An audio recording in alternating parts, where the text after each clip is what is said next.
Good morning, everyone. We are the Group 5, and for today's video reporting, we will tackle about theory of justice as fairness. We will give you its definition, opponents, examples, and pros and cons. Without further ado, let's get started. So first, what is justice means? Justice means giving every person what they deserve, what is right, what is moral, and what is lawful. It also follows rules and standards so that everyone gets proper treatment. Fairness means treating everyone equally and without favoritism. It means no bias and no special treatment to anyone. Who is this person? He is John Rawls, an American philosopher and a professor at Harvard University. He first introduced the theory of justice as fairness in his book entitled A Theory of Justice and published in 1971. So, here is the short background about this theory. Before Rawls, many philosophers think that society should aim for the greatest good and for the greatest number. But Rawls disagreed. He argued that even if something benefits the majority, it is not fair if it's harm and ignores the few. So, he wanted to create a rule that is free, equal, and rational people would agree to, without knowing what position they will hold in the society. And that this approach became known as theory of justice as fairness. So, meron tayong two types of the justice principle, which is first is the equal liberty principle. So, every person have the same rights or basic rights of or freedom as everyone else. So, this includes freedom of speech, freedom of religion, right to vote, right to fair trial, and personal safety. Liberty cannot be taken away or traded for money or benefits. So, kung saan ito naman ay social and economic inequality. So, meron po itong two parts. The first part is the fair equality opportunity.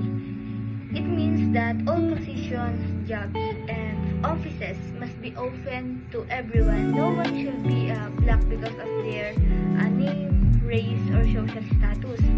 So, the difference principle naman, yung isa naman, it is the difference in wealth, income, and power allowed only if they give the greatest benefit to the least advantage. In short, kumbaga, inequality is okay only if it helps the poorest and the weakest people.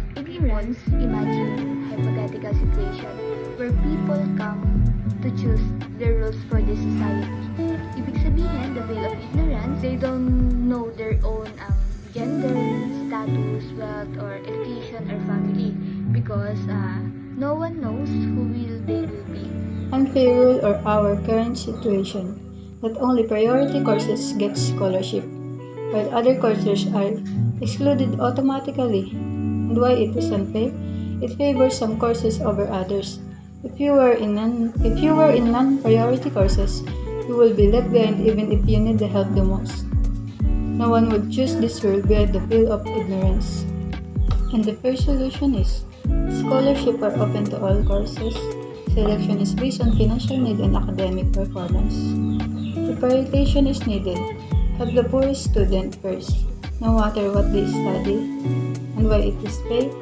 Even if you are a criminology student with no connection and little money, you still have fair chance to be supported. Ang report ko po ngayon is pros and cons of the theory. Number one po is protect everyone rights. Pinoprotektahan nito ang basic rights ng bawat tao tulad ng freedom of speech, religion, at equal treatment. Number two is care for the vulnerable.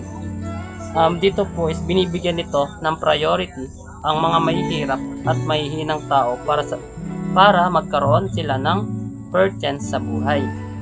Number 3, fair and impartial. Dahil sa veil of ignorance, ang paggawa ng rules ay walang kinikilingan at walang pinapaboran. 4, promotes equality of opportunity. Dito is ang trabaho at ang posisyon ay nakukuha dahil sa ability at effort, hindi dahil sa family background o yaman. Last po is number 5, practical guide. Nagsisilbi itong guide sa paggawa ng fair laws o maayos na court decision at mas magandang correctional system. Yun lang po. Thank you. Good day everyone.